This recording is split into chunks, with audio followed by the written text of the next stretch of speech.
안녕하세요. 저는 경기도에 사는 30대 여성입니다. 원래는 결혼해 남편과 딸아이 하나 이렇게 셋이 함께 살고 있었는데 지금은 딸아이와 저 이렇게 두 식구가 함께 살고 있네요.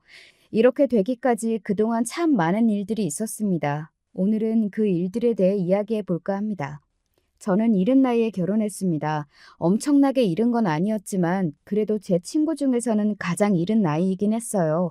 24세 했거든요. 공부를 그다지 잘하는 편이 아니었기 때문에 전문대를 나와 일찍 취업했습니다. 물론 그다지 좋은 회사는 아니었어요. 그리고 거기서 남편을 만났습니다. 남편은 저보다 7살이 많았어요. 당시에 31였습니다. 그리고 제가 다니던 회사의 정직원이었어요. 남편은 그래도 나름대로 서울에 있는 4년제 대학을 나와 그 회사에서는 그런대로 엘리트 대접을 받으며 다니는 사람이었습니다. 당시 어렸던 저에게는 그런 남편이 굉장히 멋있어 보였던 기억이 있네요. 남편은 저와는 달리 집안이 중상층 정도는 되었어요. 저는 굳이 따지자면 조금 못 사는 편에 속했거든요. 아버지는 공장을 다니셨고 엄마는 집에서 부업을 하는 그 정도 말입니다. 밥을 굽는다든지 그만큼은 아니었지만 늘 돈에 쪼달리듯 살아갔고 어딘가 늘 부족한 그런 집이었어요. 반면 저희 시댁은 경기도에서는 그래도 조금은 비싸다는 아파트에 시아버지도 대기업을 다니셨고 시어머니도 오랜 시간 직장을 다니셨습니다. 남편은 그런 집의 외동아들이었고요. 대단히 잘 살거나 대단히 무언가가 있는 집은 아니었지만 제 눈에는 충분히 잘 사는 그런 집이었어요. 딱히 부족함이 없는 삶, 돈이든 뭐든 무언가에 쫓기지 않는 삶. 그런 삶을 사는 게 제 인생의 큰 목표 중에 하나였거든요. 그래서 남편과 결혼했습니다. 물론 좋아하는 마음도 있기는 했지만 그보다 안정적으로 살고 싶다는 마음이 더 크기는 했던 것 같아요. 따지고 보면 저도 순수한 마음으로 결혼을 한 게 아니기는 하죠. 그래도 남편을 좋아했습니다. 그런 마음이 하나도 없었다면 결혼까지는 하지 못했을 거예요. 솔직히 저는 그런 생각도 하기는 했던 것 같습니다. 저와 남편이 7살이 차이가 나고 제가 훨씬 어리니 그게 무기가 되어서 이 정도의 조건 차이는 괜찮을 거라는 그런 생각 말입니다. 하지만 시어머니에게는 그렇지 않았나 보더라고요. 너는 어디서 이런 애를 데리고 왔니? 여자 보는 눈은 네 아빠를 안 닮고 네 할아버지를 닮았어. 왜? 처음 보는 사람 앞에서 제가 마음에 들지 않는다며 시어머니는 그렇게 말했었습니다. 솔직히 저는 굉장히 충격적이기는 했던 것 같아요. 아무리 사람이 마음에 안 들기로서니 처음 보는 사람을 눈앞에 앉혀두고 어떻게 그런 말을 할 수가 있지? 라는 생각이 들었었거든요. 제가 사랑하는 사람이에요. 저는 이 사람이랑 결혼할 겁니다. 하지만 남편이 숙이지 않았어요. 남편이 저를 참 많이 좋아했거든요. 물론 그때 당시 이야기입니다. 지금은 죽이고 싶을 만큼 믿지만요. 나는 이런 얘 며느리로 못 본다. 그러면 저는 평생 혼자 살겠네요. 이 자식이? 당시에 남편 나이가 30이 넘었었고 솔직히 나이로 보면 결혼이 급한 건 남편이지 제가 아니었어요. 시어머니는 결국 허락할 수밖에 없었습니다. 하나밖에 없는 외동아들이 저 아니면 평생 혼자 살 거라는데 어떡해요. 허락할 수밖에요. 시어머니와의 관계가 좋지만은 않을 거라는 건 당연히 예측할 수 있는 일이기는 했어요. 하지만 저는 남편을 믿었습니다. 그때 저와 결혼을 하기 위해 시어머니에게 자신의 할 말을 단호하게 제대로 했던 남편의 모습을 보면서 앞으로도 이렇게 나를 지켜줄 거라고 정말 믿어 의심치 않았었거든요. 그때 의심을 했었어야 했는데 지금 와서 돌이켜보면 제가 사람을 참 쉽게 믿었었던 것 같아요. 그때는 어렸으니 더 그랬겠지만 말입니다. 그렇게 저와 남편은 결혼을 했습니다. 우리 집에서도 마냥 좋아하던 건 아니었어요. 특히 엄마가 걱정을 많이 하셨었습니다. 아직 애가 어린데 너무 빨리 보내는 건 아닌지. 제가 결혼을 너무 일찍 하는 것 같다고 세상 물정을 너무 모를 때 섣부른 선택을 하는 건 아닌지 몹시 염려하셨어요. 나중에 들은 이야기인데 집안 형편이 넉넉하지 않아서 제가 도피처로 결혼을 일찍 하기로 한 것 같은 게 마음에 너무 걸렸다고 하더라고요. 보통 그런 경우에는 상대방을 제대로 알아보지 않고 그냥 결혼을 하는 경우가 많으니까 혹시나 저도 그런 경우일까 봐 걱정이 되셨다고 했습니다. 결과적으로 보면 엄마가 그때 한 걱정이 다 들어맞기는 했어요. 역시 엄마는 엄마인가 봅니다. 제가 잘하겠습니다. 평생 은진이만 보면서 행복하게 해줄게요.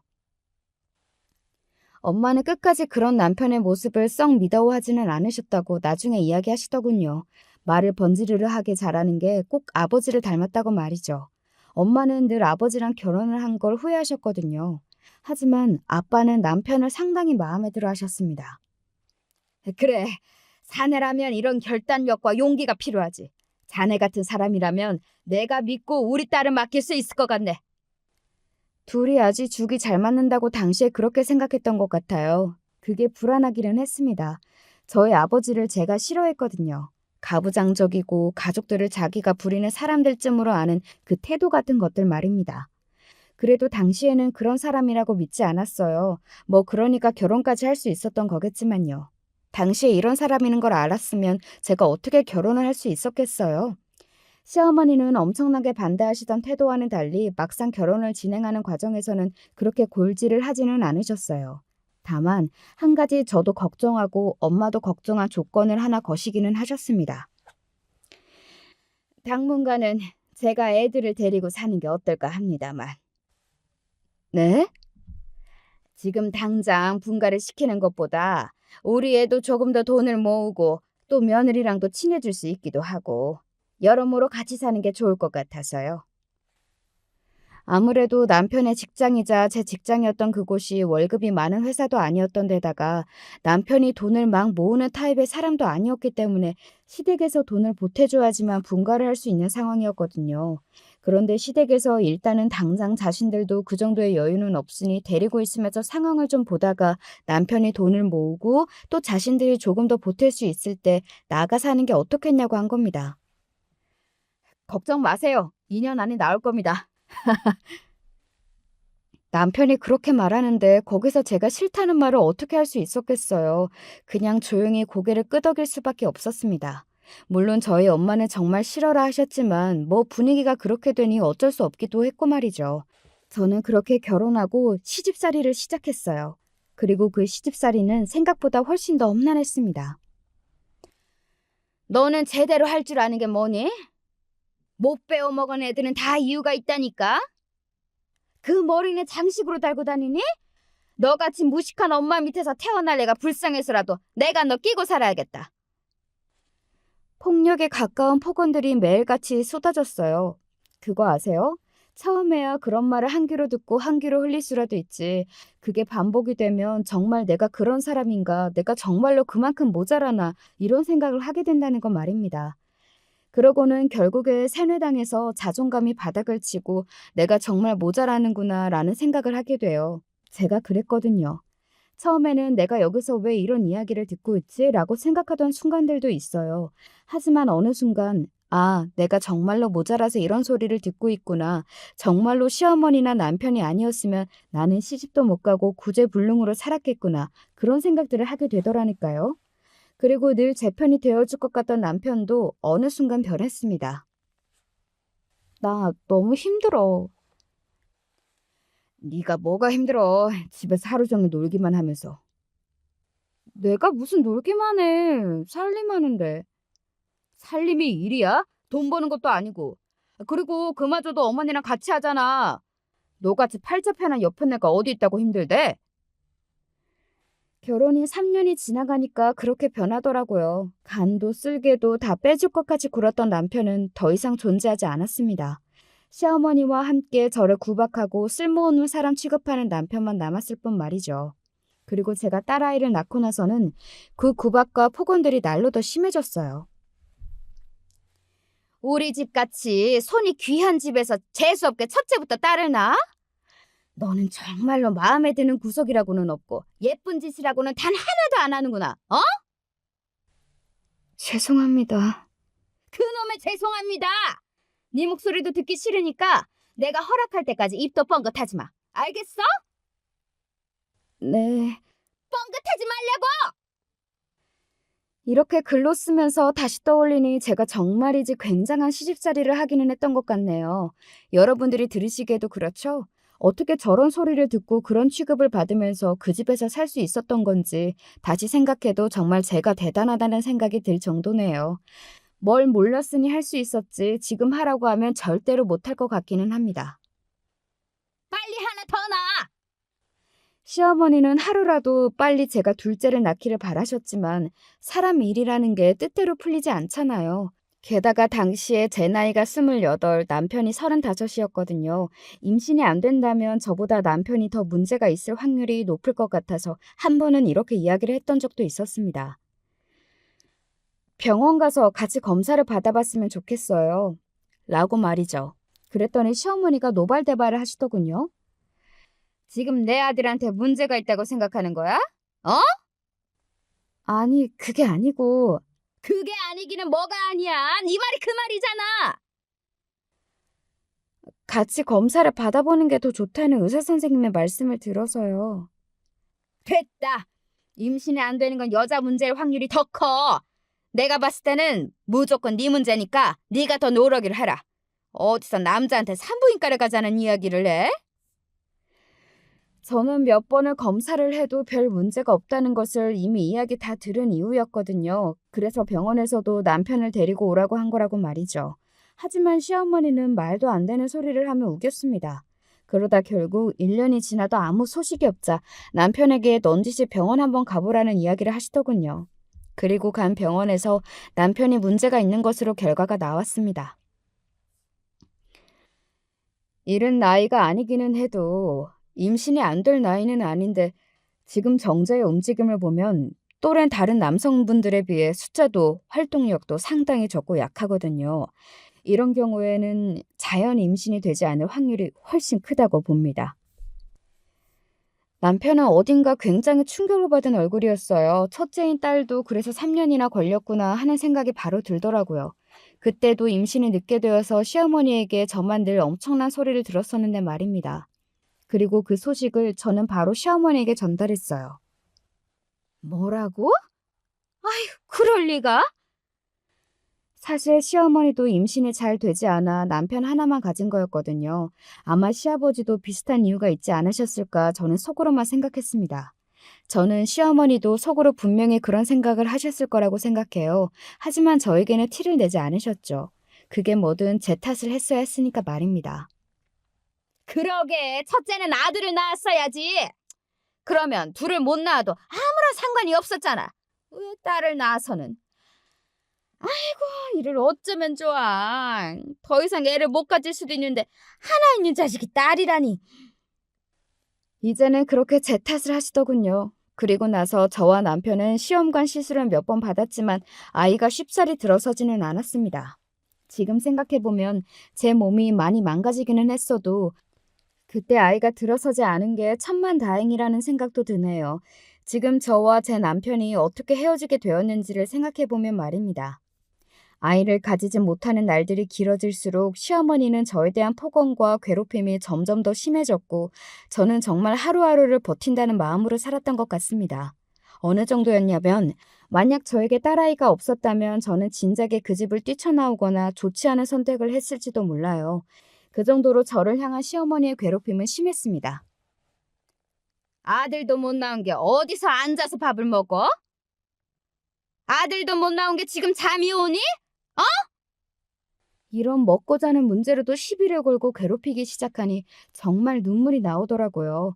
사람이 왜 절대로 이런 걸로는 건드리지 말아야 한다, 뭐 그런 것들이 있잖아요. 그중의 것들이 바로 먹고 자는 문제고 말입니다. 하지만 시어머니는 정말이지 그런 것에서도 거리낌이라고는 없으셨습니다. 그때쯤이었던 것 같아요. 언젠가 내가 이 집을 나가게 되는 날이 올지도 모르겠다 생각하고 그날을 꿈꾸기 시작한 게 말입니다. 그래서 저는 시어머니가 저를 학대했다는 증거 같은 것들을 하나둘 모으기 시작했습니다. 언젠가 쓸모가 있을 거라고 생각했거든요. 그리고 바로 그 즈음에 또 이런 일이 있기도 했어요. 요즘 집에 왜 이렇게 늦게 들어와? 회사 일이 많다고 했잖아. 내가 그 회사를 몰라? 그 회사는 이렇게 사람 오래 잡아두는 회사인 거 나도 잘 알아. 저도 결혼 전에는 남편과 같은 회사에 다녔잖아요. 그런데 말도 안 되는 소리들을 늘어놓으며 이상한 말들을 해대더라고요. 그러다가 논리적으로 막히면 이렇게 버럭 소리를 질렀습니다. 어디 집안이라는 여자가 남자 밖에서 하는 일이 이렇다 저렇다 말을 못해? 내가 그렇다면 그런 거지. 이런 식으로 말이죠. 정말 너무 꺼림칙했습니다. 그래서 하루는 남편이 자던 날 남편의 지문으로 휴대폰 잠금 장치를 풀고 그 안의 내용들을 확인했어요. 아니나 다를까 바람이 났더군요. 그때 제 나이가 30을 넘어서고 있었고 남편은 40이 다 되어가던 나이였습니다. 그런데 20대 여자랑 바람이 난 것 같더라고요. 이번에도 회사의 직원인 것 같았습니다. 정직원은 아니고 계약직 직원 말이죠. 그 여자와 주고받은 카톡의 내용들을 보면서 분노보다는 슬픔의 감정이 먼저 저를 덮쳤던 것 같아요. 그 여자에게 하는 모든 말이 남편이 과거에 저에게 했던 말들과 거의 비슷했거든요. 너의 힘듦을 알고 나는 그것까지 다 포용해서 너를 사랑하고 뭐 그런 이야기 말입니다. 내가 집에서 살림만 하는 여자가 되어서 이제는 더 이상 젊고 아름답지 않아서 나를 이렇게 홀대하나 하는 생각이 여자로서 비참한 기분이 들기도 했던 것 같아요. 언젠가 남편이 이런 이야기도 했었거든요. 아무리 집에서 살림만 한다고 해도 이렇게 너무 후줄근하게 있는 건 아니지 않아? 어디 나갈 것도 아닌데 그러면 뭐 차려입고 화장하고 그러고 있어야 해? 왜? 내가 보잖아. 나는 아직 내 아내가 예뻤으면 좋겠는데? 내가 그럴 시간이 어딨어. 아침 5시부터 일어나서 아침 차려야 하는데. 아이고 됐다 됐어. 내가 너한테 무슨 말을 하니? 아니, 현실적으로 말이 안 되는 이야기를 하니까 그렇지. 제 생각인데 남편은 이미 그때부터 그 바람난 여자를 마음에 두고 있었던 것 같아요. 그러니까 사사건건 저랑 비교했던 거죠. 그 여자는 예쁘게 하고 회사에 출퇴근하는데 저는 아줌마가 되어서 집에서 살림을 하고 있으니까 말입니다. 서러웠습니다. 저는 이렇게 살고 싶어서 이렇게 사는 게 아니었잖아요. 분가시켜준다던 그 인연은 이제 훨씬 지나다 못해 그 말은 언제 있었는지 흔적도 없이 사라져버렸고 제가 관련 이야기만 꺼내면 돈도 없고 돈도 못 벌어오는 년이 그런 이야기한다고 속표해서 좋겠다고 막말이나 듣고 살면서 새벽 5시에 일어나 밥을 차리고 시어머니가 시키는 온갖 잡다한 일과 폭언과 괴롭힘을 받으며 시집살이 하고 있는데 말입니다. 아무 의미가 없다는 생각을 그쯤에 했던 것 같아요. 내가 여기서 이러고 살 의미도 왜 이러고 사는지도 말입니다. 남편의 휴대전화에 있는 그 바람의 증거들을 제 휴대폰으로 옮긴 다음 그때부터 본격적으로 어떻게 하면 한 푼이라도 더 받고 이 집을 나갈 수 있을지 궁리를 시작했던 것 같습니다. 그냥 나가서 딸아이와 둘이 함께 살 엄두가 나지 않았고 게다가 저는 그간 남편과 시어머니에게 당한 게 억울해서라도 그냥 그 집을 순순히 나갈 수 없었어요. 그렇게 이렇게 저렇게 머리를 굴리고 있던 어느 날이었습니다. 어머니, 저 강남 아파트 청약 당첨됐어요. 뭐? 그게 정말이냐? 어머나 어머나 세상에 이런 복이. 남편이 강남에 있는 아파트에 청약 신청을 넣었는데 당첨이 된 겁니다. 그 아파트는 저도 알고 있는 아파트였어요. 당첨만 되면 로또나 다름없다고 주변에서도 너도 나도 넣었던 아파트였습니다. 그런데 남편이 됐더라고요. 저는 그쯤에는 이미 어떤 이유가 있던 남편과 헤어질 생각을 굳게 하고 있던 시점이었기 때문에 그냥 돈을 더 받을 수 있겠구나 그런 생각만 했던 것 같아요. 그런데 제가 따로 요구하지 않아도 그게 이루어졌습니다. 하루는 시어머니가 저를 부르더군요. 그러고는 이렇게 말했습니다. 작게 시작할 수 있는 전셋집 정도는 내가 마련해 줄 테니 갈라서거라. 굉장히 선심 쓰는 듯 그렇게 말하면서 남편과 이혼하라고 하더군요. 알고 봤더니 시어머니는 남편이 다른 여자를 만나고 있다는 사실을 다 알고 계셨습니다.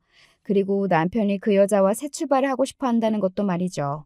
아마 시어머니의 생각에는 시험관을 받으려고 해도 나이가 많은 저보다는 어린 여자가 낫겠다고 생각했을 거고 또 저와는 이미 너무 어그러지시고 미워하는 마음도 크고 하니 더 이상 꼴 보기 싫기도 했을 겁니다. 그래도 그렇지 너무 양심이 없더군요. 시어머니가 챙겨준다고 말하던 그 전셋집은 11평의 작은 1.5룸이었고 전세가 기준 1억이 조금 넘는 집이었어요. 동네도 좋지 않았고 말이죠. 싫은데요? 시어머니는 꽤 놀란 듯 보였습니다.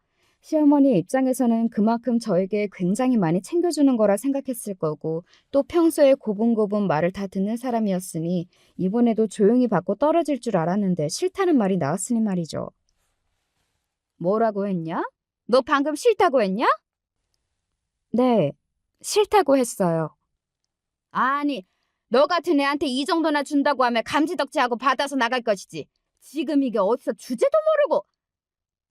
애비 바람난 거 다 알고 있어요. 저한테 증거도 있고요. 제 그 말에 시어머니는 입을 딱 다물더군요. 정말로 그동안 저를 바보 등신 머저리 취급하고 있었구나 하는 것을 단번에 알 수 있었습니다. 제가 알고 있을 거라는 생각은 정말 하나도 못한 듯 보였어요. 그게 뭐? 남자가 사회생활을 하다 보면 바람도 나고 그럴 수도 있지. 사람들도 그렇게 생각하는지 한번 볼까요? 저 소송할 거예요. 이게 어디서? 그리고 어머님이 그동안 저한테 막말하신 거, 괴롭히신 거, 그런 것도 저한테 이미 다 증거 있어요. 제가 그동안 그냥 당하고만 있었을 거로 생각하세요? 시어머니는 그때부터는 굉장히 당황한 기색이 역력했습니다. 저희 시어머니가 외부의 시선에 굉장히 신경을 많이 쓰는 사람이었거든요. 그래서 저와 밖에 나가는 날에는 세상에서 가장 상냥하고 사람 좋은 시어머니 행세를 했고 말이죠. 그래서 동네 사람들이나 시어머니의 지인들은 시어머니가 저한테 집에서 이런 말과 행동을 한다는 것을 전혀 몰랐어요. 아마 꿈에도 생각하지 못했을걸요? 너 지금 나 협박하는 게냐? 어머님이 저한테 어떻게 하셨는지 그 누구보다 잘 아실 테니 그게 협박이라고 느끼시는 거면 어머님도 저한테 잘못하셨다는 걸 아시는 거네요? 다른 사람들이 알면 안 된다고 생각하시는 거죠? 시어머니는 그런 저에게 반박은 하지 못하고 이년이 하면서 부들부들 떨고 있기만 하더군요. 그런 시어머니에게 시어머니가 저한테 했던 이야기 몇 개가 녹음된 파일을 들려드렸습니다. 새삼스럽더라고요. 아마 시어머니가 느끼기에도 새삼스러웠을 겁니다. 자기가 그렇게 폭언할 때는 몰라도 그 폭언을 하는 자신의 녹음된 목소리를 듣는다는 건 말입니다. 가만히 듣고 있던 시어머니의 안색이 하얗게 질렸습니다. 저는 시어머니의 그 표정을 보고 확신할 수 있었어요. 내가 달라는 대로 주겠구나. 아니면 혹은 본인이 맡고 싶은 만큼 큰 금액을 나에게 주겠구나 하는 걸 말이죠. 그리고 며칠 뒤 시어머니는 저에게 5억을 주겠다고 했습니다. 물론 남편의 바람과 그리고 본인이 폭언했던 그 녹음본을 영원히 풀지 않는다는 조건으로 말이죠. 5억이나 되는 돈을 주겠다 이야기하는 시어머니를 보니 문득 이런 생각이 들더군요. 제가 그렇게 싫으세요? 그래. 그리고 이제는 더 싫다. 이렇게 음흉하게 뒤에서 남의 흠이나 잡는 아이라는 걸 알았으니 네 얼굴 보는 것도 너무 싫어서 온몸이 떨려. 그러니까 저한테 그렇게 안 사셨으면 됐잖아요. 나는 네가 처음부터 싫었어. 니년이 강남 아파트에 편하게 사는 꼴을 내가 어떻게 보냐? 죽어도 못 보니까 이 돈 들고 썩 꺼져. 그리고 내 눈앞에, 내 아들 눈앞에 다시는 나타나지 말거라. 알겠냐? 시어머니와 제가 그렇게 이 결혼을 정리하는 동안 남편은 아무것도 하지 않았습니다. 정말 비겁하고 치졸하죠? 그래도 거의 8년을 한 집에서 부부로 살았는데 저에게 미안하다는 사과 한마디 없었어요. 그저 입을 꼭 다물고 가만히 자신의 엄마 뒤에 숨어서 이 모든 상황이 마무리되기를 바라고 있을 뿐이었죠. 새삼 내가 저런 인간을 남편이라고 믿고 의지하고 살았다니 하는 큰 후회가 밀려오더라고요. 그래도 모든 과거를 후회하지는 않으려고요. 어쨌든 저에게는 눈에 넣어도 아프지 않을 사랑하는 딸이 있으니까요. 그렇게 저는 남편의 외도도 시어머니 학대도 그 어디에도 발설하지 않겠다는 각서를 쓰고 5억을 받아 합의 이혼을 했습니다. 8년이 넘는 세월 동안 그렇게 갖은 학대를 받고 인간 취급을 받지 못하고 산 대가로 누군가는 적다고 생각할 수도 있겠지만 저로서는 그게 최선이었던 것 같아요. 변호사들에게 상담 받아봐도 소송으로는 그만큼 큰 금액을 받을 수 없을 거라고 했고 제 분풀이보다 앞으로 살아갈 날들이 더 중요하다고 저는 그렇게 생각했거든요. 저는 더 이상 그들과 엮이고 싶지 않았습니다. 얼굴만 봐도 그 시절에 제가 괴롭힘 당했던 일들이 트라우마처럼 떠올라 고통스러운데 복수고 나발이고 하고 싶다는 생각조차 들지 않았습니다. 사람들은 제가 이렇게 이야기하면 호구라고 생각할 수도 있겠지만 제 심정이 그랬어요. 그래서 그냥 어느 정도는 이 지옥 같은 곳을 벗어난다는 마음으로 신나서 도장을 찍어줬던 것 같기도 합니다. 그리고 진짜는 그 다음부터였어요. 정말 상상하지도 못했던 방향으로 일이 흘러갔거든요. 아마 들으시는 분들도 뭐 저렇게 되냐 하실 겁니다. 자, 이제부터는 그 이야기를 해드릴게요. 저는 받은 5억으로 집부터 계약했습니다. 전셋집을 들어갈 수도 있었지만 뭐 마음의 안정을 위해 집을 사고 싶었어요. 그래서 경기도에서도 조금 한적하다 는 곳으로 이사를 알아보고 3억이 채 되지 않는 금액으로 딸아이와 둘이 살 수 있는 조그만 집을 얻었습니다. 친정집 주변이기도 했고 말이죠. 그리고 이사를 하자마자 운이 좋게도 저를 안쓰럽게 생각하던 지인을 통해 일자리를 소개받을 수 있었어요. 그래서 아이는 잠시 엄마한테 하루에 몇 시간 정도 맡기는 걸로 하고 일을 시작했습니다. 아이가 6살이 되던 해였기 때문에 어느 정도는 엄마 손을 조금 떠나도 되는 때이기도 했고 또 아이가 외할머니를 무척이나 좋아하기도 했어요. 저는 이혼하고 나니 인생이 잘 풀리는 것 같다는 느낌을 받으며 하루하루를 더없이 행복하게 지내고 있었습니다. 누군가에게 감시받지 않아도 되는 것, 폭언과 괴롭힘 등등으로부터 해방된 삶이 얼마나 안락하고 편한지를 느끼며 매일을 감사하게 지냈던 것 같아요. 그들이 떵떵거리고 살든 말든 솔직히 저는 관심이 없었습니다. 당시에 제가 무척이나 행복했거든요. 그래서 다 괜찮았어요. 하지만 옥보라는 건 있고 천벌이라는 건 있는 것 같더라고요. 얼마 지나지 않아 들려온 그들의 소식은 저로서도 놀란 만큼 충격적이기는 했습니다. 우선 남편이 만났다던 그 여자 말입니다. 20대고 남편과 같은 직장에 다녔던 계약직 상간녀요. 그 여자가 사기꾼이었다고 하더라고요. 결혼하려고 시어머니가 이거저거 알아보던 중에 알게 된 모양이었습니다. 그 여자는 자신이 사기꾼이라는 게 들통이 나자마자 잠적을 해버렸고 말이죠. 그래서 여기서 무슨 사기를 당했느냐가 가장 중요하겠죠. 바로 그 아파트 청약이었어요. 그거 거짓말이래. 청약이 된 게 거짓말이라고? 오, 그 여자가 자기가 다 알아서 하겠다고 하면서 청약 신청했다면서 돈 뜯어가고 당첨됐다는 것도 어디서 합성해서 보여주고는 또 돈을 뜯어갔다던데? 청약된 것도 애초에 거짓말이고 없던 일이래. 뭐? 그리고 그걸로 뜯긴 돈이 5억이 넘는다던데? 사람이 멍청해도 정도가 있지 여자의 눈이 멀어 제대로 된 판단을 못한 것 같더라고요. 누가 봐도 허술한 사기 수법인데 그냥 넘어간 겁니다. 여자가 자신이 대신 신청해주겠다는 말에 남편이 돈을 주고 그리고 나중에 당첨이 됐다며 합성한 사진을 보여줬는데 그걸 덜컥 믿어버린 거고 말이죠. 그리고 잔금까지 그 여자한테 다 줬다더군요. 그렇게 사기를 당한 게 총 5억이 넘는다고 하더군요. 저에게 준 돈까지 합치면 시댁은 하루아침에 10억이라는 돈을 날린 겁니다. 그 집이 그렇게까지 부자도 아닌데 그 정도의 금액이면 엄청나게 큰 금액이거든요. 결혼 준비하는 과정에서 그 여자가 자기 집 어른들을 계속 안 보여주려고 하고 또 말이 이랬다 저랬다 바뀌니까 너희 전 시어머니가 심부름 센터를 고용해서 알아봤나 보더라고. 그래서 알게 됐대. 사기꾼이라는 걸? 그런 작은 회사들만 돌아다니면서 유부남 깨어내서 돈 뜯어내고 한 적이 이미 몇 번 있어서 고소도 당하고 그런 기록이 남아있었나 봐. 너희 시어머니가 뒷목 잡고 난리치는 거 보고 그랬다더라. 뭐라고? 당신 아들 주제를 좀 보라고. 저런 남자를 나 같은 어리고 예쁜 여자가 좋다고 하면 어딘가 이상하다고 생각해야 하는 거 아니냐고. 사기도 당신들 같이 주제 파악이 안 되는 사람들이 당하는 거라고. 사실 맞는 말이기는 하죠. 그리고 저도 이상하다고 생각했거든요. 남편이 볼 게 뭐가 있어서 미래가 창창해 보이는 어린 여자가 남편을 좋다고 그러는 건지 말입니다. 저는 그냥 눈에 뭐가 씌어서 그런가 보다 하고 넘겼는데 역시 그런 건 없더라고요. 이상하다 싶으면 그건 이상하게 맞는 것 같아요. 지인이 말을 이어갔습니다. 네 남편 완전히 정신을 놓았나 보더라고. 회사에서 멍하니 앉아서 아무 일도 못해서 윗사람들에게 불려가고 또 임원한테 왜 그런 여자를 뽑았냐고 고래고래 소리 질러서 회사가 뒤집혔었다고요. 그 말이 웃기기는 했습니다. 지가 그런 여자한테 넘어가서 바람 피워놓고 그런 여자를 뽑은 회사 탓은 왜 해? 하여간 그 집 식구들은 자기들이 잘못한 거는 정말 하나도 생각 안 하고 남 탓만 한다니까. 남 탓 안 해야 할 일도. 그러게나 말이다. 그래서 회사도 잘리기 직전이래. 정말? 아예 부서 이동을 시켰는데 거기가 하루 종일 일도 없고 책상도 없고 뭐 그렇다더라. 그냥 그만두라고 위에서 압박하는 거지 뭐. 그 치욕을 겪으면서 어떻게 회사를 계속 다니냐? 게다가 너희 남편 자존심도 세다며. 네, 저희 남편은 꼴의 자존심이 무척이나 센 사람이었거든요.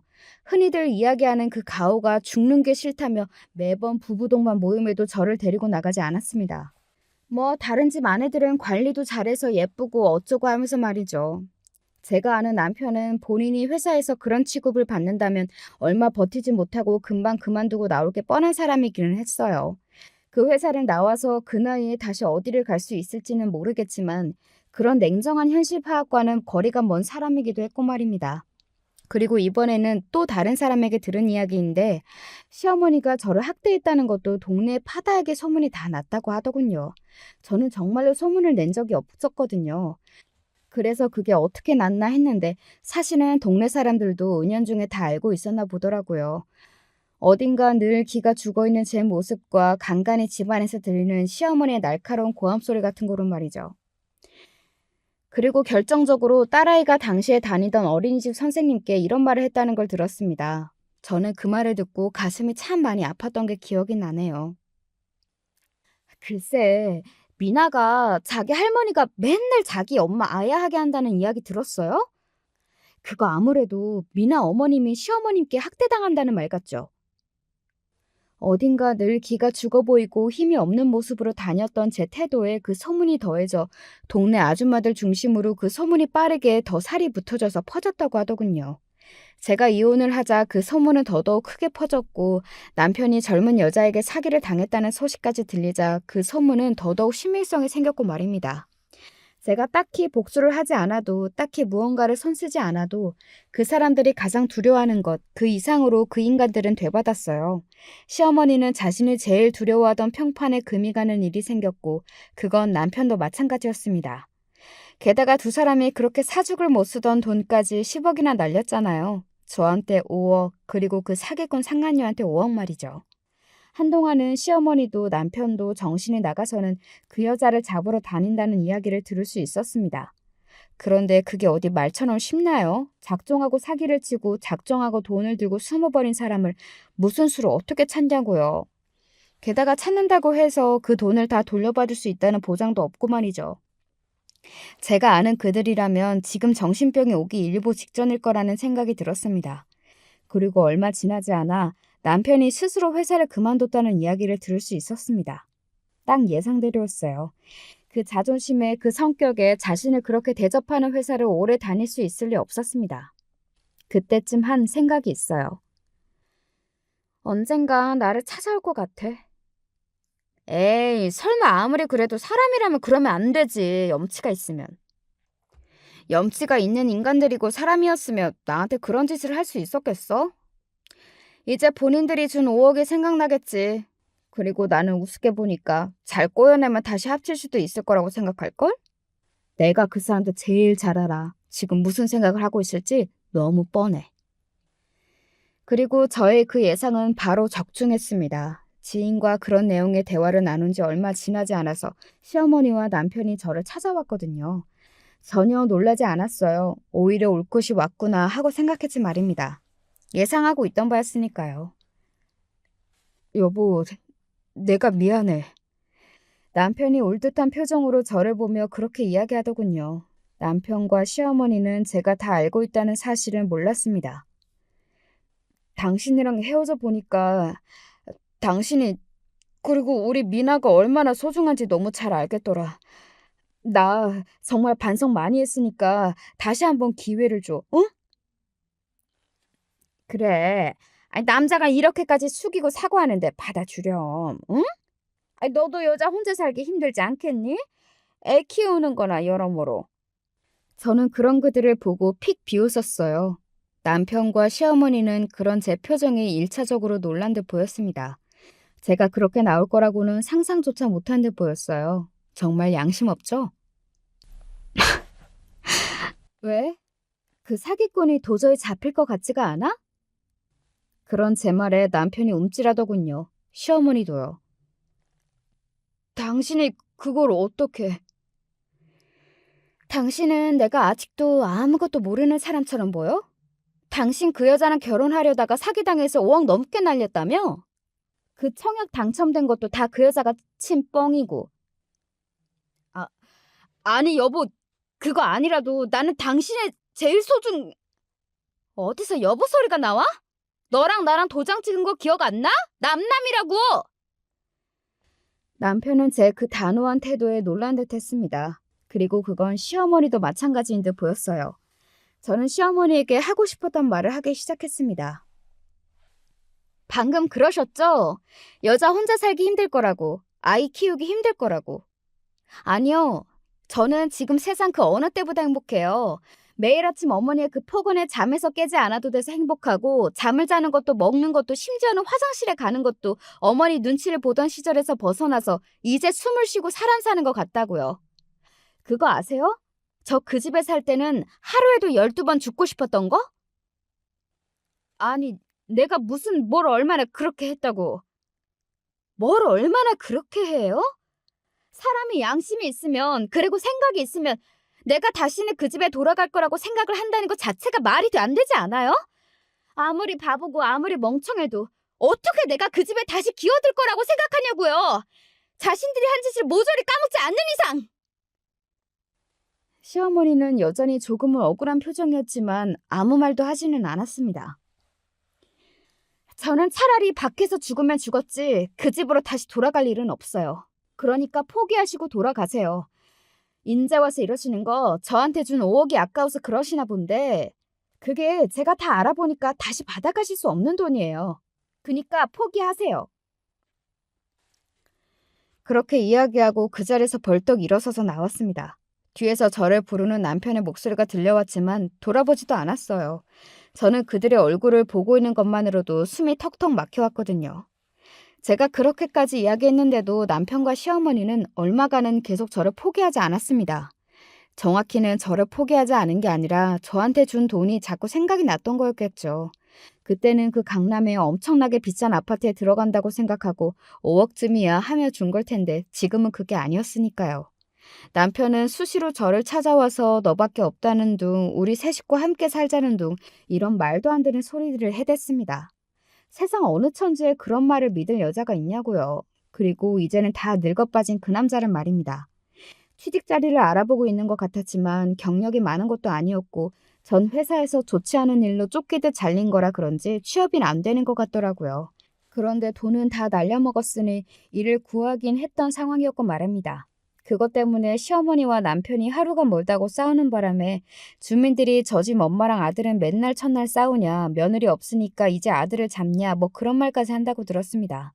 그리고 그 상간녀 있잖아요. 그 여자는 해외로 도피해서 사실상 잡는 건 불가능하다는 이야기를 전해 들을 수 있었습니다. 단순히 그 여자가 혼자 사기를 쳐서 달아난 게 아니라 그 무리, 조직 같은 게 있나 보더라고요. 남편이 혼자 어떻게 잡으러 다닌다고 해서 잡을 수 없는 전문꾼들 말입니다. 경찰도 고개를 절레절레 저었다고 하니까요.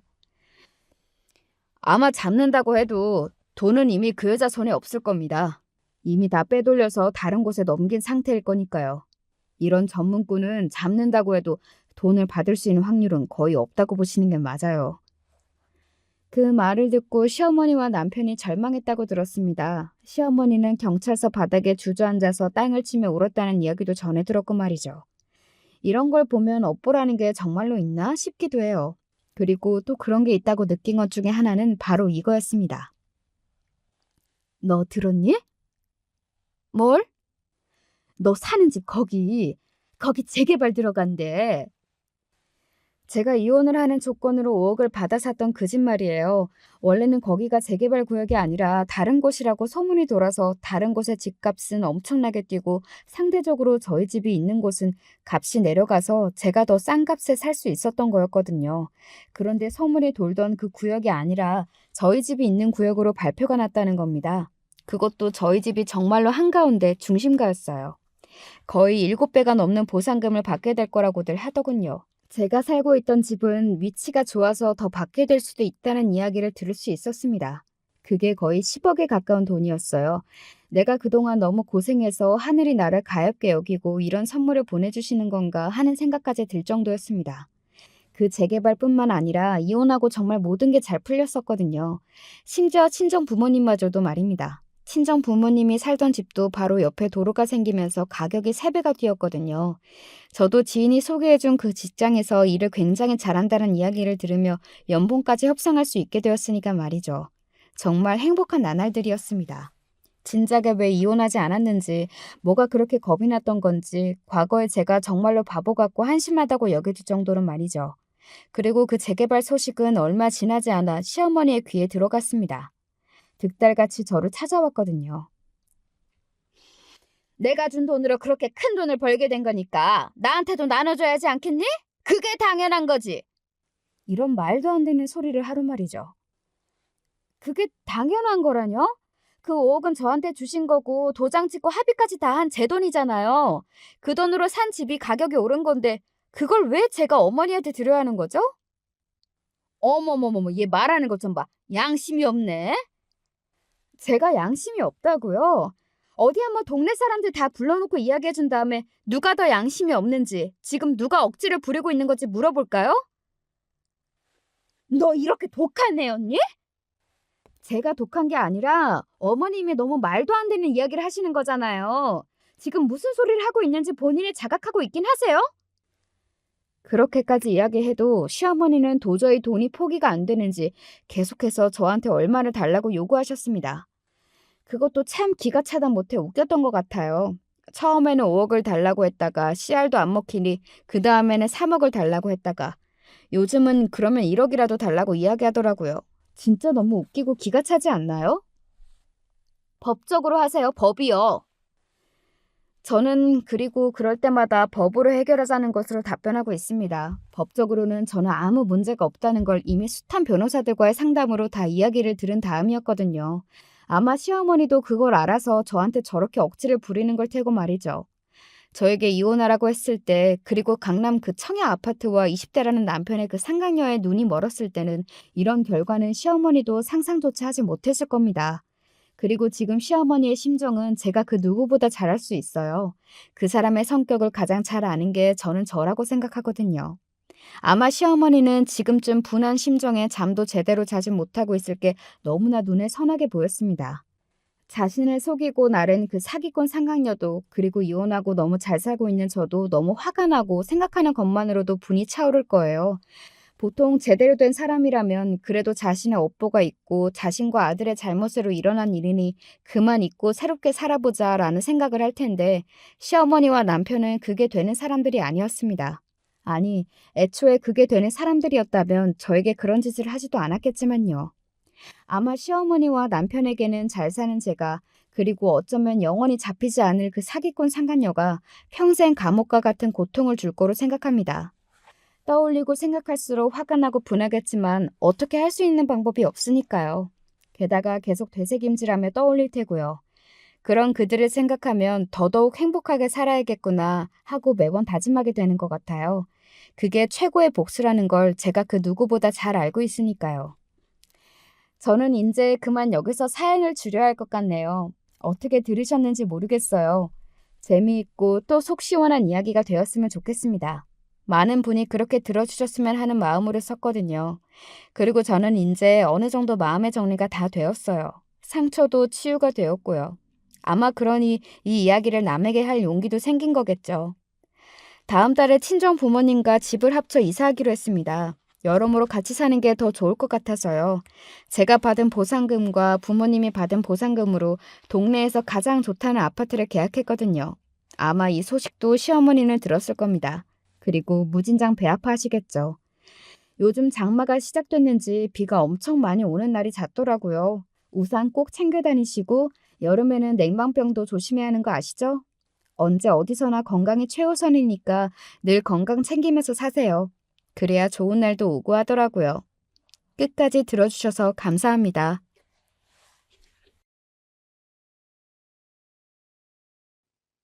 안녕하세요. 저는 서울 중랑구에 살고 있는 30대 초반 여자입니다. 개인적으로 좀 심한 일을 당했는데 전 괜찮을 줄 알았지만 주변에선 자꾸 심리치료나 병원을 다녀보라고 해서요. 저도 어딘가 하소연하고 싶기도 하고 해서 용기 내어 한번 얘기해 봅니다. 저는 2년 전에 결혼을 했고 아이는 없는 상태예요. 남편이나 저나 둘 다 신혼을 즐기고 싶었고 나이도 30대 초반, 중반 정도였거든요. 그래서 어른들도 그닥 조급해하진 않으셨어요. 어머니 한 분 빼고는 말이죠. 암만 세상이 바뀌었다 해도 나는 잘 모르겠다. 주변 보면 30 넘은 며느리 둔 애들은 그렇게 마음고생들을 해. 애기가 너무너무 안 생겨서 그렇게 피눈물을 흘린다더라. 뭐 우리 아들이야 남자라 상관없다지만 갖고 싶을 때 안 생기면 너만 고생이잖니. 안 그래? 아, 네. 어머니 말씀도 맞죠. 네네. 저희도 생각이 아예 없는 건 아니라 마음은 있어요. 너무 걱정 안 하셔도 돼요, 어머니. 저는 간단하게 말을 맺었고 어머니는 저의 이런 반응을 탐탁치 않아 하셨어요. 물론 남편이 자기 엄마한테 충분히 어필하긴 했었더라고요. 나는 엄마한테 몇 번이나 의견을 전했어. 우리가 알아서 한다고. 그러니 우리 둘 다 있는 상황에선 얘기를 못 하시나 봐. 나 없을 때 자기한테 그러셨나 본데 당신이 듣고 적당히 좀 넘겨주라. 어른들은 그냥 결혼하면 바로 손주 보는 줄 아시잖아. 남편도 이렇게 양해를 구했고 저도 별로 크게 스트레스가 되진 않았어요. 어차피 시댁과 우리 신혼집은 먼 편이었고 별로 접촉할 일도 없었거든요. 그리고 뭐랄까, 전 결혼하면서 크게 환경이 바뀐 게 없었답니다. 친정도 가깝고 대학 때부터 친하게 지내던 친구는 여전히 집 근처에 살고 있었어요. 자주 만났고요. 지금부터 이 친구 이야기로 쭉 끌고 나갈 예정이니 잘 들어주시면 좋을 것 같아요. 이 친구는 대학 때 만났고 이름은 지영이에요. 그때부터 얼굴도 화려하게 이쁘고 늘 남자친구가 있었죠. 그런데 매번 인기도 딱히 없고 연애도 별로 안 해본 제가 얘보다 먼저 결혼을 했고요. 그걸 많이 서운해하더라고요. 미숙이 너? 이렇게 빨리 결혼할 줄 몰랐어, 정말. 그 오빠가 그렇게 좋아? 그리고 뭐가 급해서 빨리 하냐? 연애도 실컷 하다가 결혼해야지. 내가 볼 땐 너 전에 만났던 남자애가 훨씬 괜찮은데 말이야. 지금 오빤 너무 늙어 보여. 지영이는 이렇게 딴지를 걸 정도로 꽤 서운했던 모양이에요. 나 어차피 결혼해서 얼마간은 애기 안 갖고 똑같이 생활할 거야. 우리도 계속해서 만나면 되지. 네 남자친구랑 넷이서 자주 보자. 우리 남편도 네가 나랑 제일 친한 친구인 거 아니까 잘해주고 싶어 해. 다 같이 한번 보재. 이 말처럼 결혼한 뒤 얼마 안 돼서 우리 신혼집에서 다 같이 모였는데요. 지영이는 저희 집 곳곳을 둘러보면서 무척 부러워하더라고요. 우와, 집 너무 이쁘다. 나도 이런 곳에서 살고 싶다, 자기야. 미수가, 여기 위층이나 아래층이나 이사 가면 꼭 말해줘. 나도 남친이랑 결혼해서 여기 살고 싶어. 오빠, 진짜 능력 좋으시다. 오빠 진짜 너무 멋지세요. 이런 집을 선물하시다니. 미숙이 진짜 복이 많네요. 지영이는 이렇게 내내 감탄하면서 자기 남친 옆구리를 푹 찌르기도 하고 제 남편에게도 멋지다며 박수를 쳐대기도 했답니다. 사실 이 집은 남편이 홀로 다 준비해서 들어온 건 아니고 저희 친정에서도 40%는 보태주셨거든요. 그런데 이 부분은 지영이가 어찌 생각할지 몰라서 굳이 얘기하진 않았어요. 예전부터 약간 승부욕이 있는 애였거든요. 나는 돈이나 뭐나 자랑하는 사람들 너무 싫더라. 그거 다 지들이 그 부분에 부족한 게 있고 열등감 있으니까 그런 거야. 멀쩡한 사람들이 자랑하고 그럴 게 뭐 있어? 그리고 아까 걔 말이야. 지 가방이랑 지네 집돈 얼마나 많은지, 결혼식은 어디서 하는지 그런 말 하는 거 진짜 꼴보기 싫었어. 누가 물어는 봤냐고. 이처럼 특정 주제나 돈 관련해서 이런 말들 나오면 되게 싫어하는 분위기였어요. 제가 알기로 얘네 집도 엄마가 건물을 갖고 계시는 걸로 아는데 아무튼 본인보다 잘나 보이는 사람을 좋아하진 않았어요. 그런 건 그냥 친구로서 하나의 특징으로만 알고 넘겼는데요. 이 무렵 때가 저와 지영이 사이가 가장 좋았던, 가장 보기 좋은 시대에 막이 내리는 때였다는 걸 전 몰랐네요. 왜냐하면 얘랑 저는 거의 10년 가까운 친구였고 우리 엄마도 얘를 무척 예뻐하셨거든요. 근데 뭐랄까, 친정 엄마들에겐 어떤 예감이라도 있는 걸까요? 우리 엄만 원래 그런 말 절대 안 하는 사람인데 돌연 이런 말을 하시더라고요. 미수가, 너 이제 결혼했고 하니까 초반엔 집들이네 뭐네 할지 몰라도 부부 사는 집에 사람 그렇게 자주 불러들이는 거 아니야. 그리고 누구냐? 그 지영이? 걔도 결혼한 친구 집에 뭘 그렇게 자주 와? 작자고라 그래. 그냥 놀러 오는 건데 뭐. 나 시집 가서 서운하대잖아. 집도 가깝고 전엔 자주 놀았으니까 그치. 엄마 지영이 좋아했으면서 왜 그래? 그게 암튼 뭐 그러는 거 아니야 어쨌건. 애인들끼리 있을 때 만나는 것도 아니고 남편이 있는데 알아서 자중을 해야지. 아유, 걔는 걔네 엄마가 그런 것도 안 가르친다니. 엄마는 묘하게 마음에 안 든다는 식으로 말을 하더라고요. 아무튼 저는 크게 신경은 안 썼고 지영이는 저희 집에 일주일에 한 번 정도는 왔었는데요. 저희 어머니랑 마주친 날이 있었어요. 근데 이땐 저도 약간 좀 고개를 갸우뚱하게 되더라고요. 우리가 아무리 친구지만 이건 왜 그러지 싶었는데 제가 예민한 걸까요?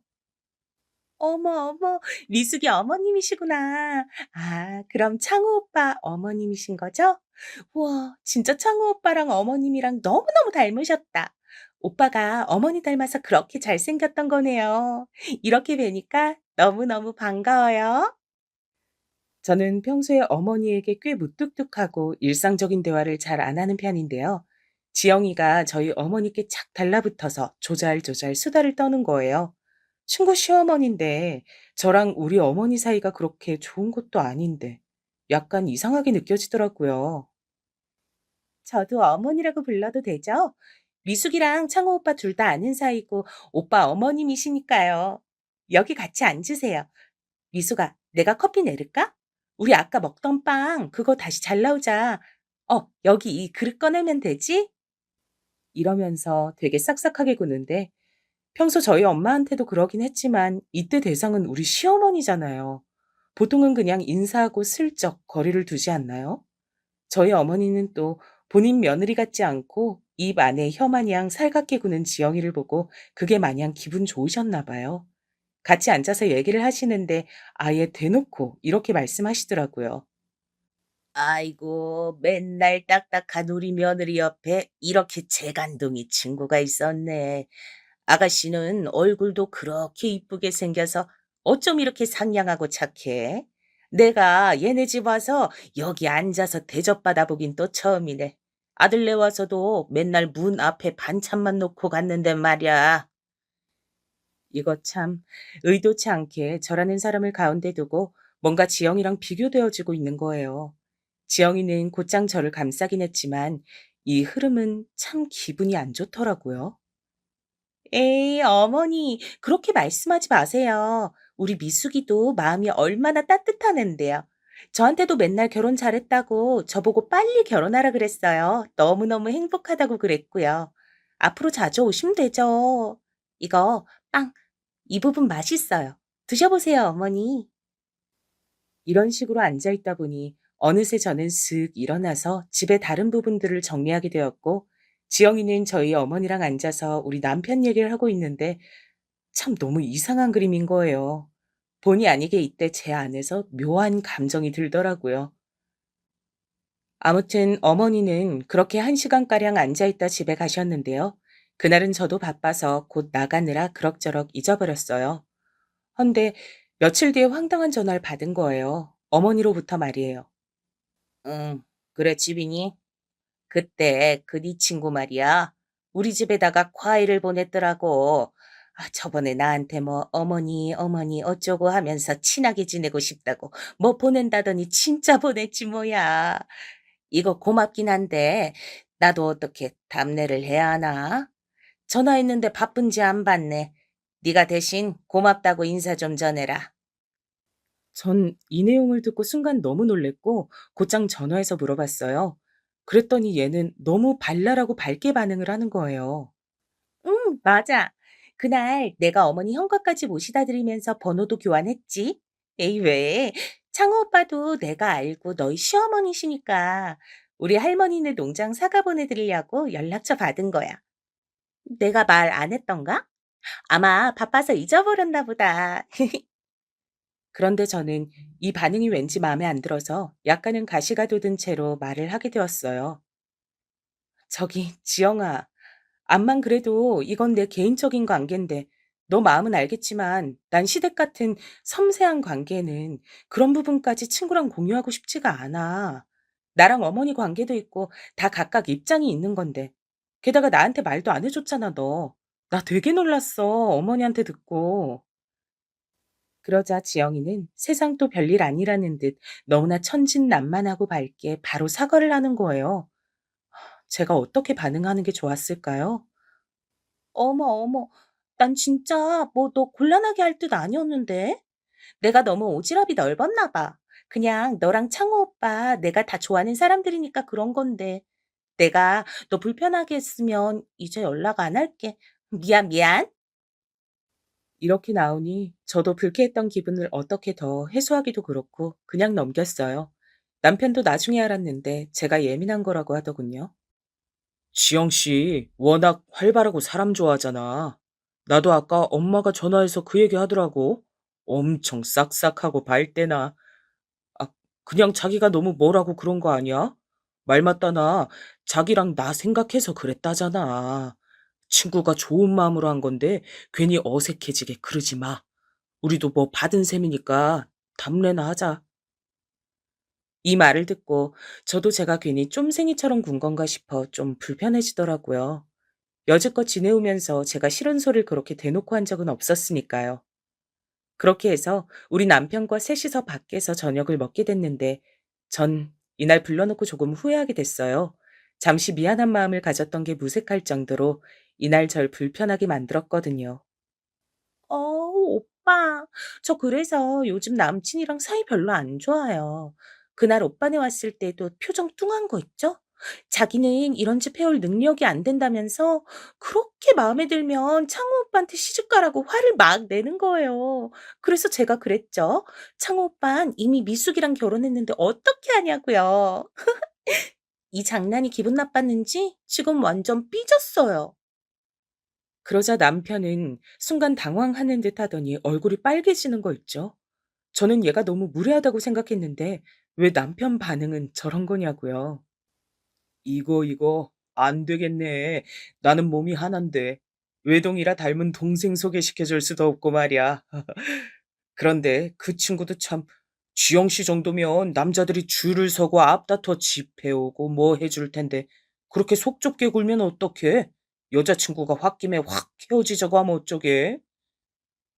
어느새 둘이 너무 이러쿵저러쿵 장단맞기 얘기를 하고 있었고 여기서 진짜 속 좁은 사람은 내가 아닌가 싶을 정도로 분위기가 좀 별나게 됐어요. 어머, 또 미숙이 놔두고 나랑 오빠만 얘기를 했네. 오빠랑 저랑 진짜 성격 잘 맞는 것 같아요. 벌써 시간이 이렇게 돼 버렸잖아.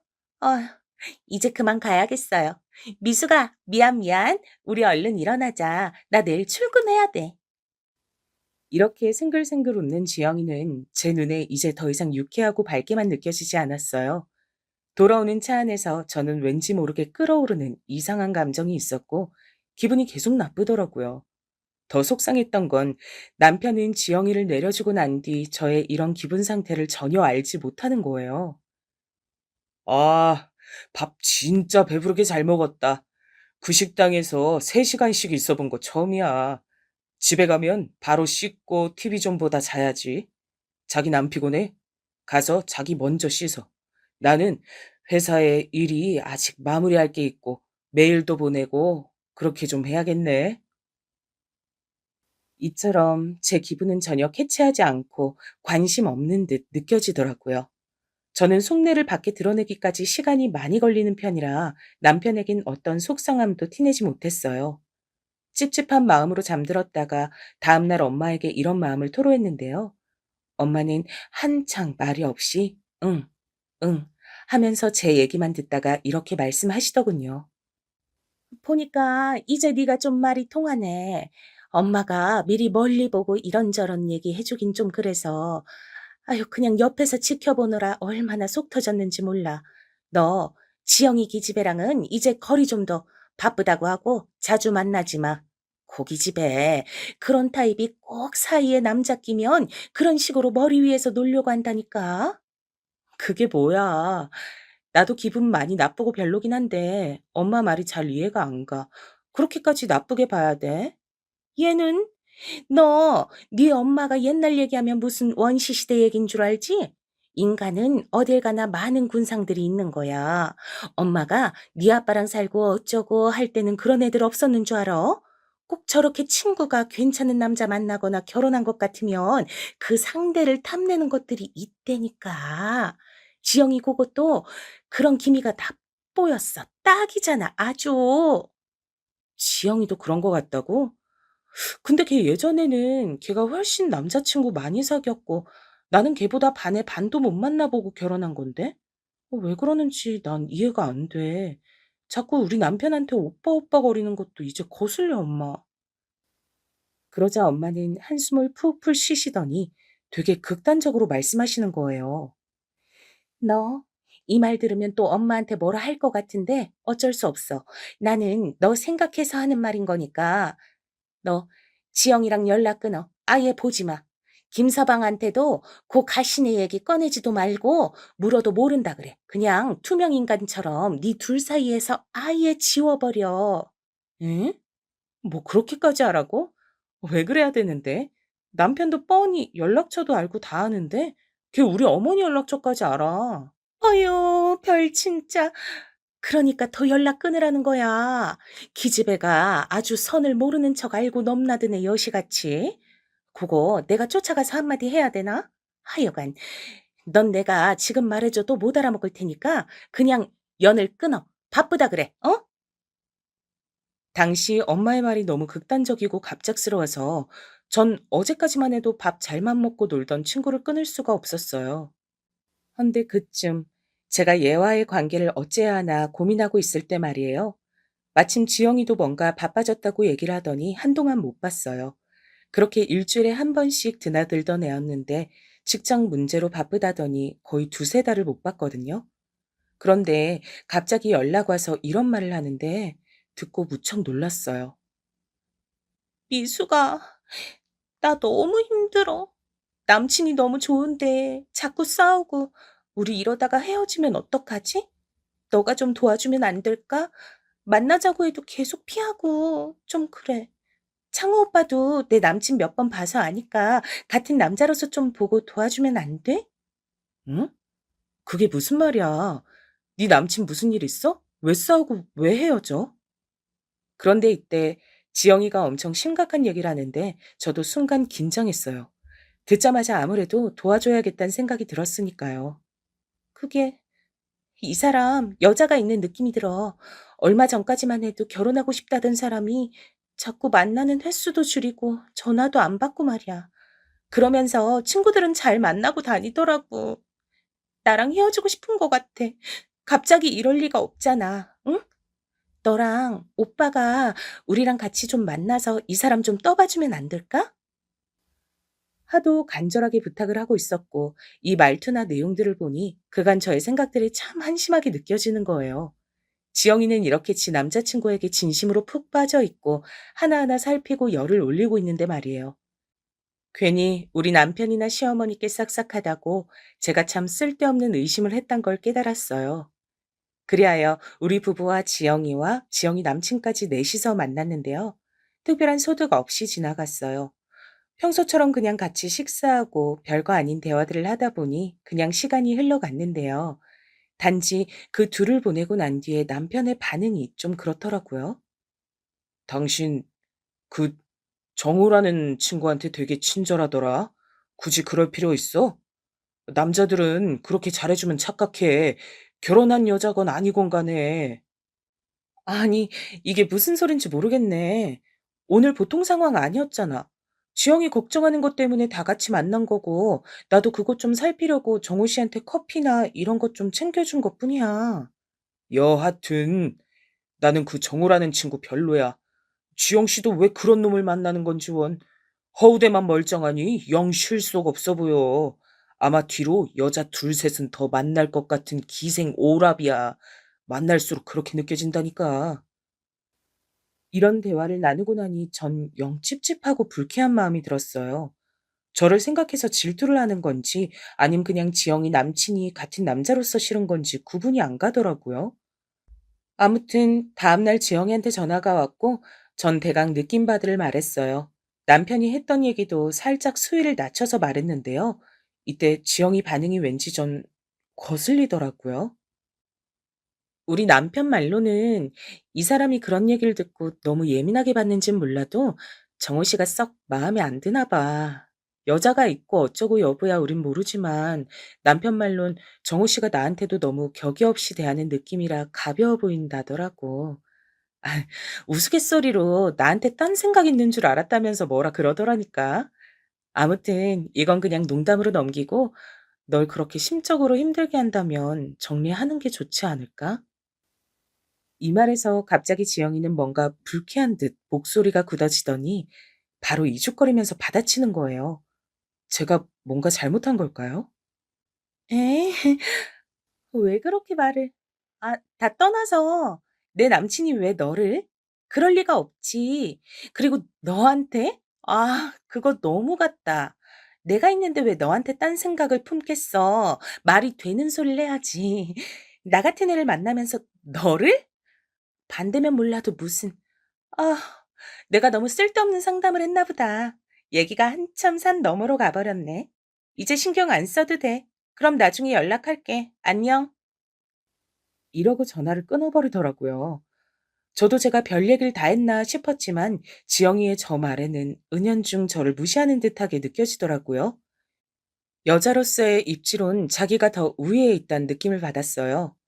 여하튼 저도 이때 남의 일에 다신 참견하지 않겠다는 결심을 했고 얼마간 연락하지 않았거든요. 그런데 한 3주쯤 지나 전 근래 겪은 일 중 가장 황당한 일을 경험하게 됐어요.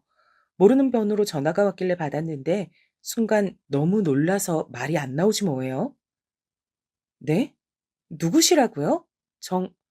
어머, 지영이 남친 그 정호 씨요?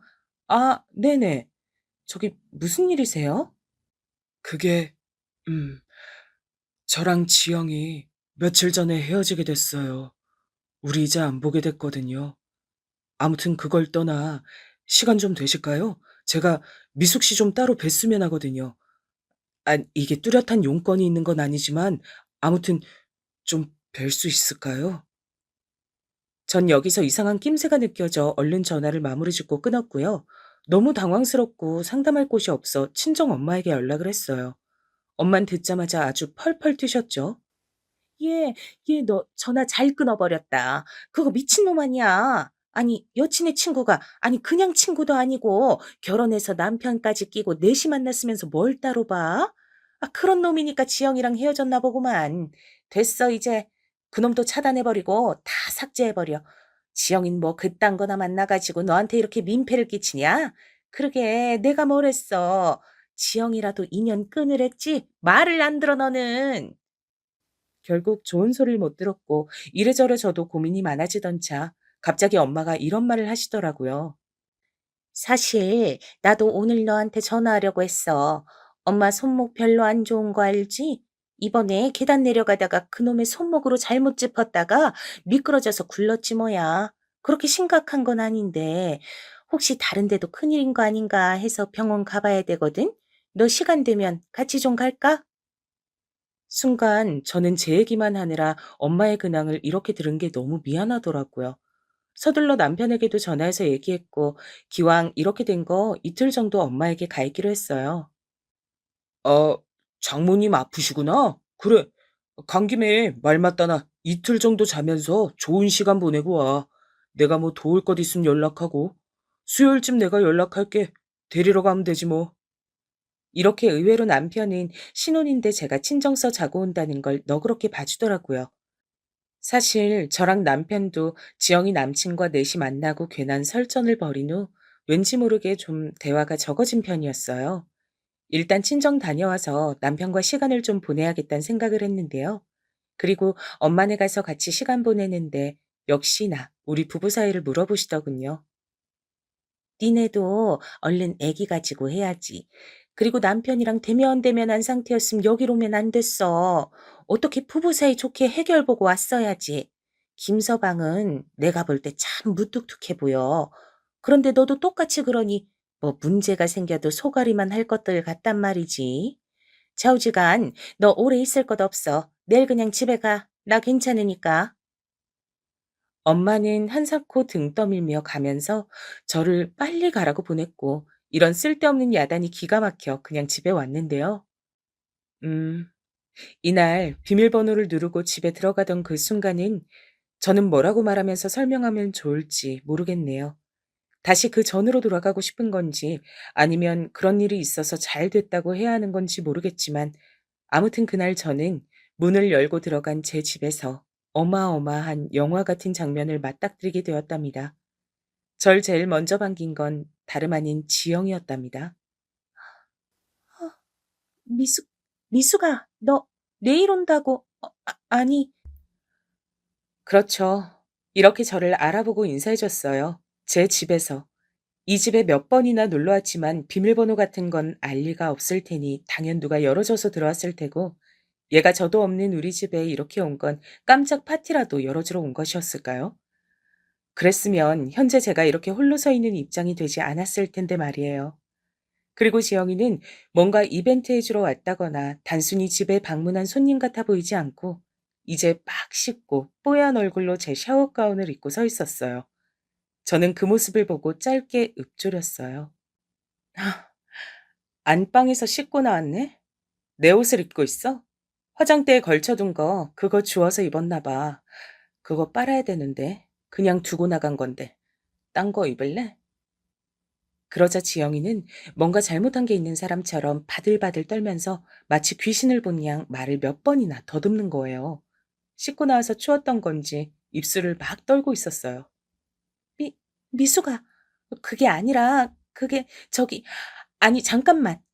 그런 와중에 안방 화장실에서 곧장 수건을 머리에 뒤집어 쓰고 나온 건 바로 제 남편이었답니다. 역시 이 집에서 그러고 같이 나올 사람이 제 남편밖에 누가 더 있겠어요? 남편 역시 얼굴이 허옇게 질려서는 똑같은 말을 하더군요. 다, 당신 내일, 아니 당신 있잖아. 그게 잠깐만, 나 옷 좀 제대로. 저는 곧장 옷방 쪽으로 발걸음을 옮겼고 신혼여행 때 썼던 캐리어 큰 것 2개를 꺼냈어요. 그리고 그걸 활짝 열어 그 안에 지금 계절에 맞는 옷들부터 차근차근 집어넣었답니다. 그런 와중에 지영이는 저를 쫓아나와 주절주절 뭐라고 말을 하는데 하도 웅얼거리며 말을 해서 잘 안 들리는 거예요. 좀 시끄럽게 느껴져 저는 슬쩍 제지를 했어요. 뭐라 그러는지 하나도 모르겠네. 잠깐만, 나 짐 좀 정리하고. 아, 커피 마실래? 그러고 곧장 부엌으로 건너가 제가 즐겨 마시는 커피 머신 버튼을 눌러놨어요. 이때 요란스럽게 울리는 커피 분쇄하는 소리에 지영이와 남편은 거실에서 더 움직이지도 못하고 각각 무슨 멍청한 짐승 마냥 우뚝 서서 안절부절하고 있더라고요. 커피 마실 거야? 지금 별로 안 들어있는 것 같은데, 원두가.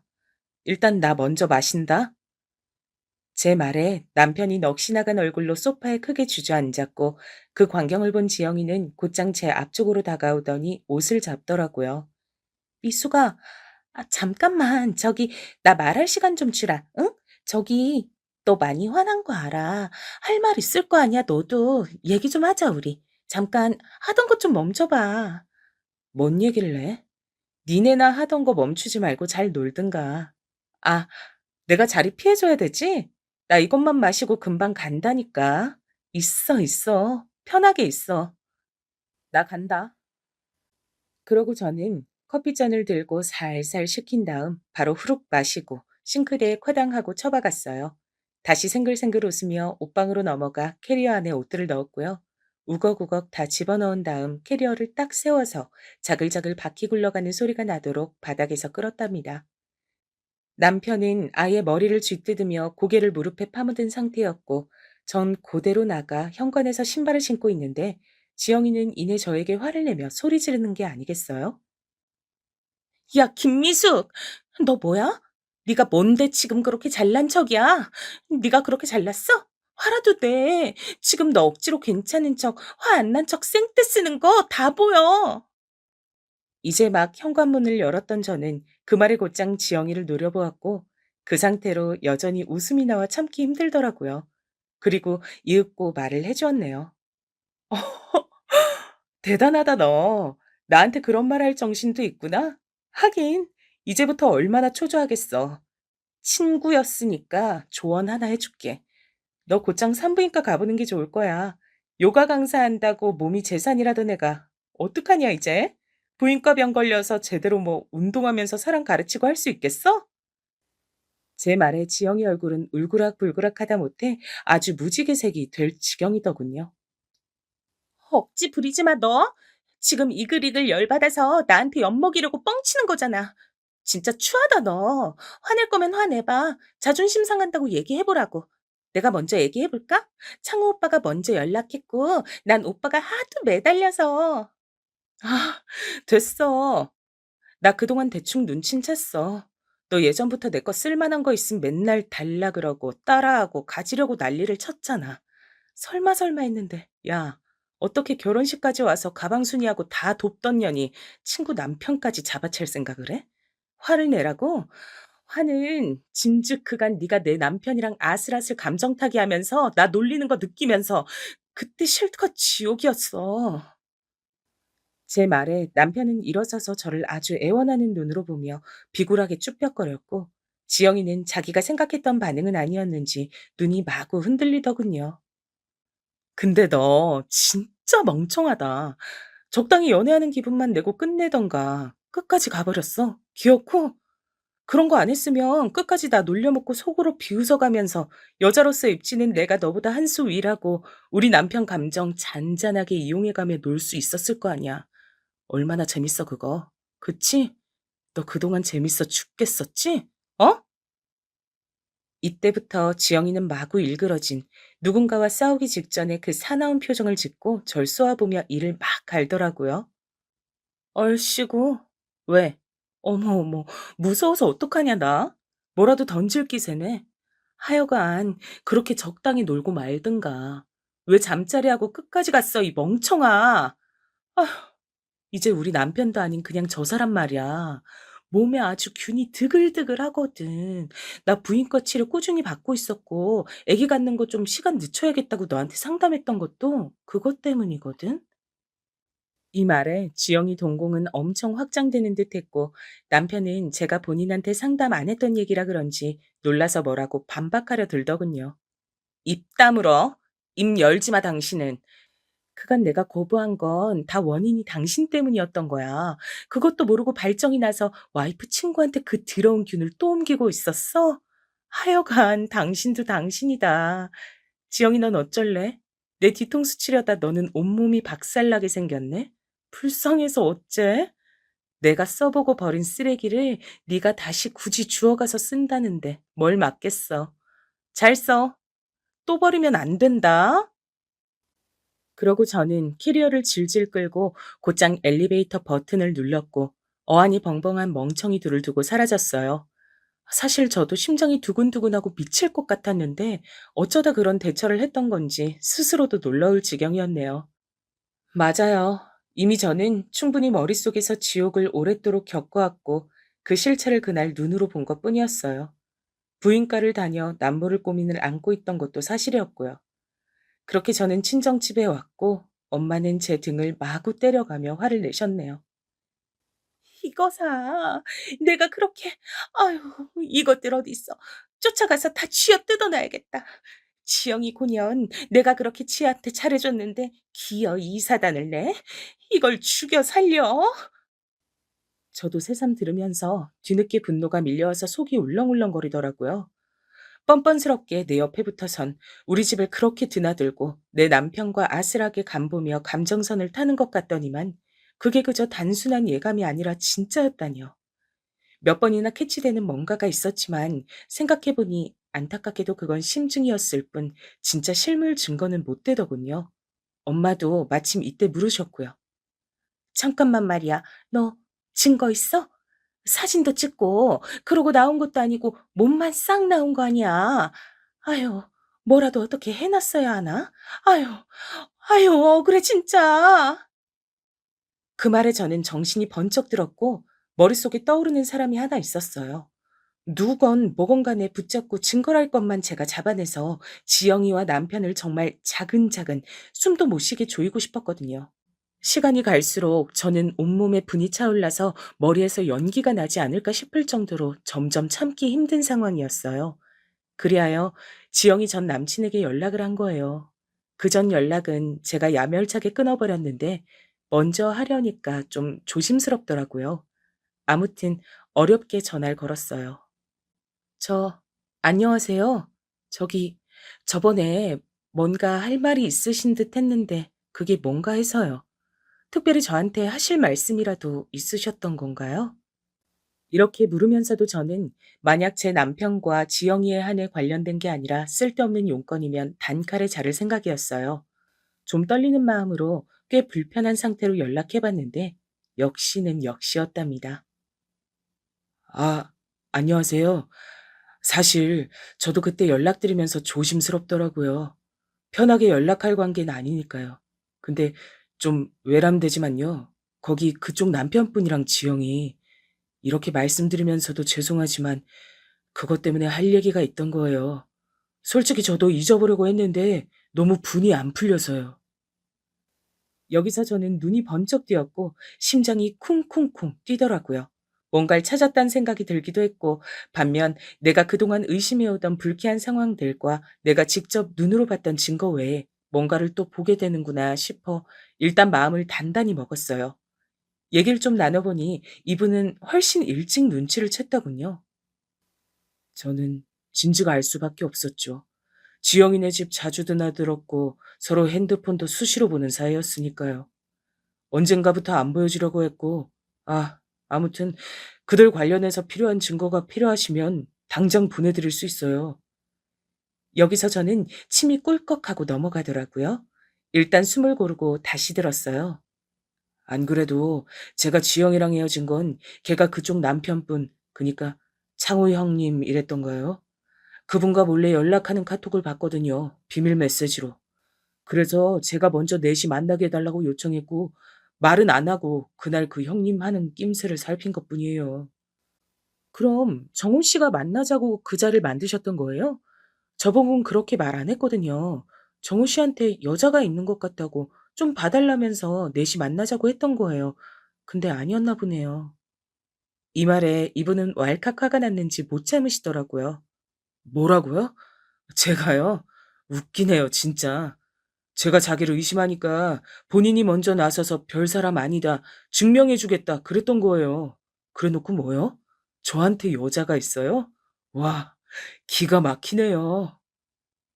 결국 지영이는 자기 남친이 의심해서 저렇게 요구를 하니 어쩔 수 없이 넷이 본 거였던 거예요. 어쩐지 그때 왜 갑자기 그런 자리를 만들었나 했네요. 그것 때문에 저 역시 남편과 지영이의 사이의 의심을 살짝 거뒀었거든요. 휴. 이미 헤어졌지만 저는 증거 많이 갖고 있고요. 필요하다면 드릴 수도 있어요. 자꾸 거짓말하는 거 걸리고 여친 집 앞에 웬 남자차가 있고 설마 했는데 그게 창호 형님이었더라고요. 저야 헤어지면 그만이지만 아니 헤어지고서도 솔직히 기분 더러워요. 근데 그쪽은 더 힘드시겠네요. 그 차가 저희 남편 차였다고요? 솔직히 저는 제가 눈으로 직접 본 증거는 없었는데 저 일단 눈으로 본 못 볼 꼴은 있었어요. 근데 정호 씨는 좀 더 아시는 게 많았나 봐요. 말로 설명드리기보다 그냥 사진 다 보내드릴게요. 지영이가 하도 잡아떼서 저도 열받아서 남겨뒀던 건데 제가 갖고 있어서 뭐 하겠나요? 걔 제가 알기로 두 분 결혼하시고 얼마 안 됐을 때부터도 창호 형님이랑 몰래 연락하고 있었다고요. 그리고 이미 아신다니 말하는 거지만 창호 형님도 어지간히 지영이한테 추파 던지시던데요. 일단 한번 다 확인해 보세요. 휴. 저는 이런 동정과 걱정까지 받아가면서 그 증거들을 다 받았고요. 뒤늦게 분노들이 추가적으로 몰려오면서 제 눈으로 확인한 증거들을 토대로 복수를 계획하게 됐어요. 왜냐면 정말 가관도 아니더라고요. 그중 저를 가장 열받게 했던 것, 넷이서 만난 날, 그날도 뒤에서 몰래 연락하면서 이딴 말을 짓거렸던 내역이에요. 오빠, 왜 미숙이한테 정호가 관심 있어 보인다는 쓸데없는 말을 했어? 미숙이가 그 짧은 순간 나보다 지가 더 이뻐서 내 남친이 관심 가진 줄 착각했을 거 아니야. 기가 막혀, 진짜. 걔는 맨날 나한테 밀렸어. 나한테 안 된다니까? 그건 그냥 내가 정호 씨한테 질투나서 한 말이야. 그날 보니까 꼴 보기가 싫더라고. 별 뜻 없이 한 말이야. 당연히 자기랑 와이프랑 어떻게 비교를 해. 자긴 내가 첫눈에 반해버린 사람인데. 진짜 심장이 멈추는 줄 알았다니까. 이따위 대화들을 나누면서 이들은 얼마나 스릴 있고 재밌었을까요?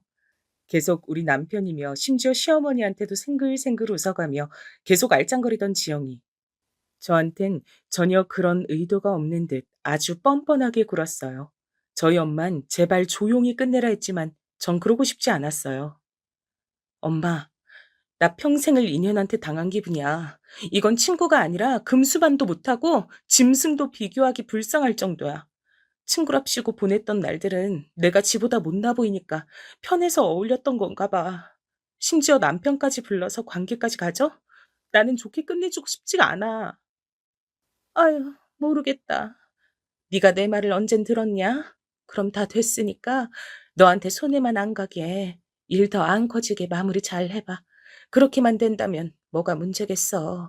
그리하여 저는 머리를 열심히 굴려 일단은 남편에게는 특별히 뭔가 경고를 한다든지 연락 같은 것을 일절 취하지 않았어요.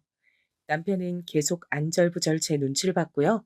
잠깐 친정에서 머리만 식히겠다고 했더니 외려 벌벌 떨더라고요. 그, 그래, 여보, 나 기다리고 있을게. 기다리고 있어, 정말. 자기가 생각하는 그런 일들, 아니, 내가 다 잘못했어. 제발, 기다릴게. 연락 줘야 돼, 응? 우선은 저는 알겠다고 답하고 한숨을 훅 쉬며 끊었고요. 엄마 집에 있으면서 며칠을 고민해봤습니다. 남편도 남편이지만 지영이 인연을 먼저 싸그리 다 망가뜨리고 싶었어요. 뭔 낯짝인지 저희 친정집까지 찾아왔고 엄만 아무것도 모르는 척 애써 외면하고 들어오셨다더군요. 그거 미친년이야 진짜. 아직도 너랑 내가 만만한 거지. 할 말이 있다고 오해가 있는 것 같다면서 과일 바구니 들고 왔지 뭐냐. 나 당뇨 있어서 이런 거 못 먹는다고 너랑 연락을 하고 오던지 하라고 그냥 내보냈어. 으휴. 이 말에 저는 활활 타올라 빠르게 여기저기 알아보면서 자문을 구했고요. 급기야 일을 저질렀습니다. 그건 지영이가 요가 강사로 일하는 상가 커뮤니티에 익명의 글을 올려 유부남 꼬셔서 바람 피운 강사가 있다고 슬쩍 인상착의를 흘리는 일이었어요. 그리고 많은 이들이 보도록 조회수가 한 1000이 될 때까지 기다렸다가 삭제해버렸습니다. 결국 소문은 순식간에 퍼졌는데요. 반응이 바로 왔던 건지 지영이는 저한테 한 3일 뒤쯤 전화해서 난리를 치더군요. 김미수, 너 이런 애였어? 제대로 확인도 안 하고 내가 그렇게 설명한다고 했는데 너 나를 유부남이랑 바람난 상간녀로 만들었더라? 난 그런 글 쓴 적 없는데? 그리고 그거랑 상관없이 너 웃긴다. 상간녀 타이틀 막상 머리에 써보니까 분해? 아니라는 증거 한번 촘촘히 따져서 줘봐 그럼. 그리고 생사람 잡지 마. 내가 썼단 증거 있어? 지영이는 여지껏 대학 일에 살아오며 자기한테 순둥하게 받아주기만 하던 제가 반격한 것에 꽤 충격을 받았더라고요. 그리고 남편에게도 통보했어요. 나는 당신이랑 다시 살아볼 생각인데 계속 지영이 만날 거야? 만날 거면 난 이혼당하기 억울해서 시댁에 다 알리고 당신 회사 팀에도 알려서 자문을 좀 구해보고 싶어. 어떻게 하고 싶어? 이 말에 기겁을 한 남편은 그날 저한테 걸리고 꽤 인간답지 못한 삶을 살았던 건지 허겁지겁 수습하려 들더군요. 나, 나도 당신이랑 살 거야. 정말 설명할 기회를 줘. 지영 씨, 아니, 그 친구. 정말 다신 안 봐. 연락도 될 뭣도 없이 다 지워버리고 정리할게. 나한테 기회를 줘. 제발, 여보. 그래서 저는 알겠다고 했고 지영이에게 곧장 전화해서 약을 올렸습니다. 진짜 이런 날이 올 줄 몰랐네요, 정말. 어떻게? 글 올린 범인은 찾았어? 요가 학원 망하게 생겼다며. 이제 어떡할 거야? 네 말 듣고 나도 그 커뮤니티 가입해서 봤더니 난리가 났더라. 너 상간녀로 찍혀서 그렇게 회원들이 환불하고 상가 건물에 항의했다며? 세상에 남편 뺏긴 아줌마들이 되게 많나 봐. 감정이입해서 다 너한테 폭탄을 쏟아버렸나 보네. 이, 왜 전화했어? 너 진짜 죽을래? 이게 정말? 저는 지영이가 대꾸할 시간도 주지 않고 바로 세게 쪼아댔어요. 그건 그렇고 넌 어떡할래? 우리 남편이랑 더 만날 거야? 부인과는 가봤어? 약이라도 빨리 먹어야 되는 거 아니야? 학원 잘리는 것보다 몸 난리 나는 게 먼저잖아. 그래야 잘려도 어디 가서 일을 구하지. 그러다가 너 실업자 돼. 어쩌려고 그래? 야, 이게 진짜 네 말 다 개뻥인 거 알거든? 나 몸 멀쩡해. 말 나왔으니까 말인데. 좋아. 이제 다 까놓고 말하자. 내가 뭐 좋아서 만났겠어? 네가 그 사람 외롭게 했다며. 그렇게 너로는 만족이 안 된다고 징징거리는 거야, 창호 오빠. 얘기 좀 들어주다가 술김에 그렇게 된 거야. 나 그렇게 나쁜 애 아니다. 전 웃기지도 않아서 바로 받아쳤어요. 어머, 얘 좀 봐. 사람 말을 개똥으로 하네? 너도 지금 똑똑히 들어서 알고 있는 거 아니야? 내가 그 사람 외롭게 했다고? 왜 외롭게 했겠어? 균이 옮아서 병원 다녀야 되니까 거리둔 거였지. 그 말을 듣고도 생각을 연결할 줄을 모르네, 너? 진짜 멍청하다, 지영아. 머리가 안 되니까 몸으로 돈을 벌어야 되는데 그 몸으로 일이나 할 수 있겠냐고. 그리고 우리 남편, 이제 너 안 만난대. 제 말에 멈칫한 지영이는 그나마 지보다 돈 있고 멋있어 보이는 우리 남편이 지를 버릴 리 없다고 생각했나 봐요. 뭐? 야, 너 웃기지 마. 어디서 이간질이야. 나 어제도 오빠랑 있었어. 웃기고 있네, 진짜. 와, 세기의 사랑이네. 그래서 안심했어? 너랑 왜 있었는지 이유야 나는 모르지. 너 적당히 갖고 놀다 버릴 건가 봐. 좀 전에 나한테 네 욕을 그렇게 하더라. 아쉽다. 녹음해서 들려줄 걸 그랬나 봐. 너 직장도 잘리고 우리 남편한테 버림받고 불쌍해서 어떡해? 그러자 지영이는 저에게 욕을 해대는데 전화 끊어버렸어요. 이후로 저는 그간 받아둔 증거들을 싹 모아서 남편에게 이혼 통보를 했답니다. 안 하겠다고 하지 않았냐던 남편이 난리를 치고 물고 늘어지고 어머니까지 오셔서 마구 항의를 하시길래 저는 증거들 다 제시했어요. 회사에 다 불겠다고 엄마까지 나섰고요. 어머니, 지금 너무 주제를 모르시는 것 같아요. 이혼 안 한다 그랬으면서 이러는 게 어딨냐고요? 어머니 아들이 며느리 친구랑 놀아난 건 눈 감고 안 보고 싶으시죠? 자꾸 이러시면 저 괘씸죄로 계속해서 더 돈 요구할 거예요. 어머니 아들 회사에도 다 불어버릴 거고요. 어머니는 결국 이런 부분에서 멈칫하시고 남편도 저한테 뭐 입이 100개라도 할 말이 있겠나요? 그리고 상간녀 소송까지 걸어 지영이 년이 돈 없다고 악을 쓰는 걸 걔네 엄마한테까지 알려서 기어이 받아냈네요. 이런 일로 연락드리기 싫었는데 진짜 어쩔 수가 없어서요. 이번에 돈 안 주시면 저 화병 나서 죽을 것 같아요. 진짜 사고 칠 것 같은데 그냥 이 돈 주시고 딸 뒤처리 하실래요? 아님 일 크게 만드실래요? 간만에 연락이 된 지영이 어머니는 이 소식에 기겁을 하셨고 어쨌건 본인 자식 편에 서서 뭐라 수습하시려다 결국 돈 주시고 연락 끊으시더군요. 그리하여 저는 이래저래 금전적으로는 없는 것보다 나은 돈 잘 받아 챙겨 이혼했고요. 지영이는 대학 동기인 친구한테 들은 얘기로 오죽 지인이 없고 뭐가 없으면 거기까지 연락이 가서 일자리를 소개시켜 달라 했다네요. 여하튼 상황은 안 좋은 걸로 알고 그 이후의 근황은 모르겠어요. 남편은 이혼하는 끝물에 저를 엄청 원망하는 듯 하더니 이유가 있었더라고요. 이혼하면 안 되는 아주 극보수적인 시댁 집안에서 사람이 아닌 존재로 찍혀서 따로 나와 산다고만 들었어요. 뭔가 지원도 못 받고 험한 상황이 있을 걸 예상하니 이혼하기 싫었나 보죠. 그러니 더더욱 저런 꼴을 당해도 싸다고 생각합니다. 저는 이제 앞일을 어떻게 할지 뭘 할지 정하진 않았지만 이혼으로 인해 생긴 돈이 얼마 있으니까요. 상처받은 마음은 돈으로 잘 치료하고 새 길을 살아가 보려고 해요.